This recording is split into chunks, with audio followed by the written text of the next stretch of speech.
Hello, thank you for joining me today while I talk a little bit about the patron saint of music, Saint Cecilia.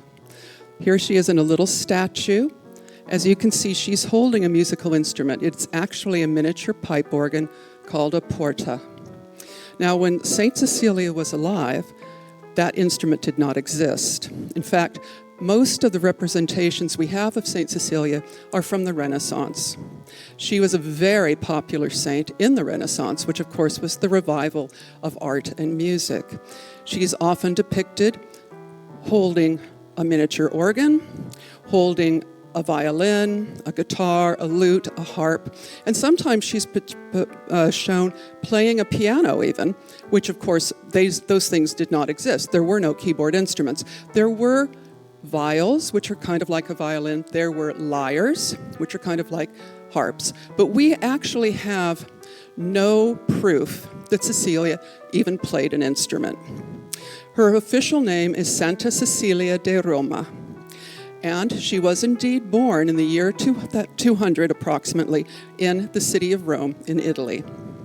She died on November 22nd, 230 approximately, in Sicily, in Italy. Now, how did Saint Cecilia become the patron saint of music? Well, we know she was a very persuasive teacher and a good lecturer, and she converted many people to a life of goodness and Christianity.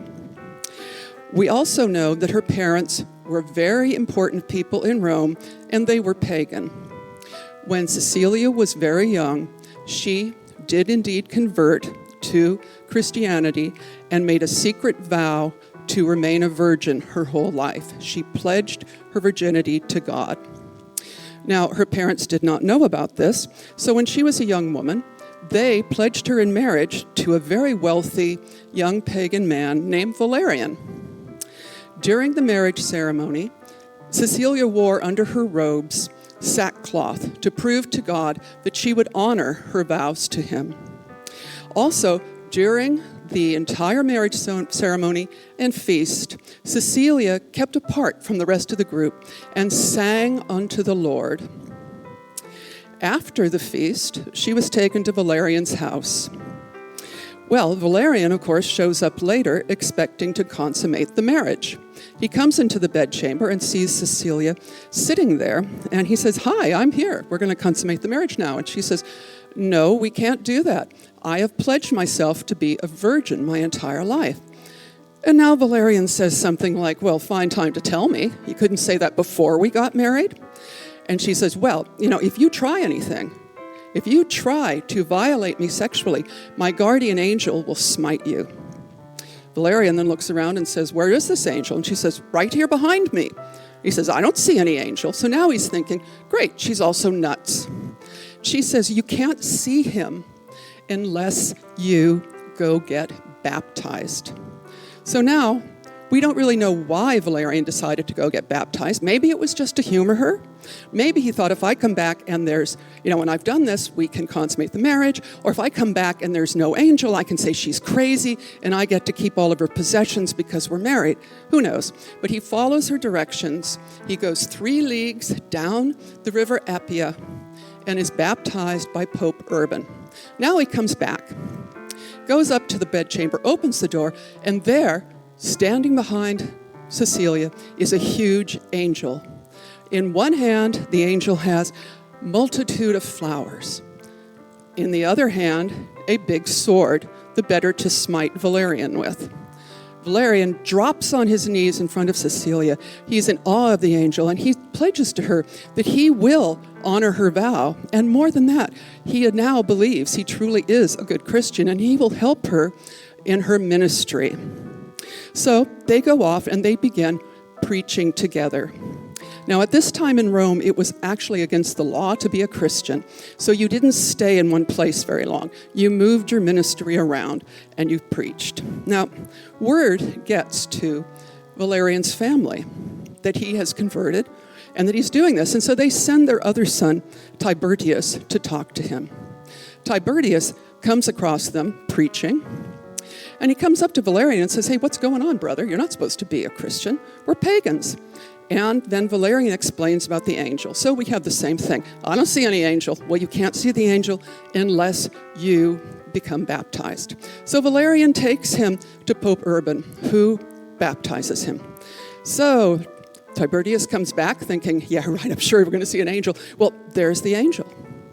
And when he also falls on his knees in awe and vows that he will help Cecilia with her ministry, the angel also crowns him with flowers.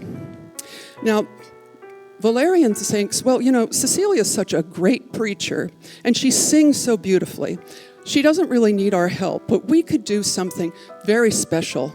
We could bury the Christian dead, because every day in Rome, there are new martyrs being made, new Christians who refuse to convert back to paganism, and so they are beheaded, and their bodies are not burned on funeral piles like they do pagans. Instead, they're just left in piles to rot.